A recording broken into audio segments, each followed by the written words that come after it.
ತಿರುವಲ್ಲೂರು ಜಿಲ್ಲೆಯಲ್ಲಿ ನಡೆದ ಹಾವು ಕಡಿತ ಪ್ರಕರಣಕ್ಕೆ ಹೊಸ ಟ್ವಿಸ್ಟ್ ಒಂದು ಸಿಕ್ಕಿದೆ. ಜನ್ಮ ಕೊಟ್ಟ ಮಕ್ಕಳೇ ಇನ್ಶೂರೆನ್ಸ್ ಹಣಕ್ಕಾಗಿ ಹಾವು ಬಿಟ್ಟು ತಂದೆಯನ್ನ ಹತ್ಯೆ ಮಾಡಿಸಿರೋದು ಎಸ್ಐಟಿ ತನಿಖೆಯಲ್ಲಿ ಬಯಲಾಗಿದೆ.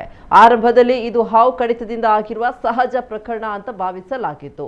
ಆದರೆ ಇನ್ಶೂರೆನ್ಸ್ ಕಂಪನಿ ಹಣ ನೀಡುವ ಪ್ರಕ್ರಿಯೆ ವೇಳೆ ಅನುಮಾನ ವ್ಯಕ್ತವಾಯಿತು. ಬಳಿಕ ವಿಶೇಷ ತನಿಖಾ ತಂಡ ಪ್ರಕರಣ ಕೈಗೆತ್ತಿಕೊಂಡಿತು ಅಂತ ವರದಿಗಳು ತಿಳಿಸಿವೆ. ಸರ್ಕಾರಿ ಶಾಲೆಯೊಂದರಲ್ಲಿ ಪ್ರಯೋಗಾಲಯದ ಸಹಾಯಕರಾಗಿದ್ದ ಇಪಿ ಗಣೇಶನ್ ಕಳೆದ ಅಕ್ಟೋಬರ್ನಲ್ಲಿ ಪೋಥತೂರ್ ಪೇಟೆ ಗ್ರಾಮದಲ್ಲಿರುವ ತಮ್ಮ ನಿವಾಸದಲ್ಲಿ ಮೃತಪಟ್ಟಿದ್ರು. ಕುಟುಂಬಸ್ಥರು ಹಾವು ಕಡಿತದಿಂದ ಮೃತಪಟ್ಟಿರುವುದಾಗಿ ತಿಳಿಸಿದ್ರು. ಹಾಗಾಗಿ ಪೊಲೀಸರು ಕೂಡ ಇದು ಆಕಸ್ಮಿಕ ಸಾವು ಅಂತ ಪ್ರಕರಣ ದಾಖಲಿಸಿಕೊಂಡಿದ್ರು. ಗಣೇಶನ್ ಹೆಸರಿನಲ್ಲಿ 3 ಕೋಟಿ ರೂಪಾಯಿ ಇನ್ಶೂರೆನ್ಸ್ ಮಾಡಿಸಲಾಗಿತ್ತು. ಇದನ್ನು ತಿಳಿದ ಇಬ್ಬರು ಮಕ್ಕಳು ಹಾವು ಕಚ್ಚಿಸಿ ಹತ್ಯೆಗೆ 2 ಬಾರಿ ಸಂಚು ರೂಪಿಸಿದ್ರು.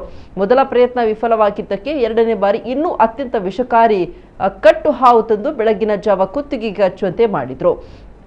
ಹಾವು ಕಚ್ಚಿದ ನಂತರ ಅದು ಆಕಸ್ಮಿಕ ಘಟನೆಯಂತೆ ಬಿಂಬಿಸಲು ಹಾಗೂ ಸಾಕ್ಷ್ಯ ನಾಶ ಮಾಡಲು ಪ್ರಯತ್ನಿಸಿದ್ರು.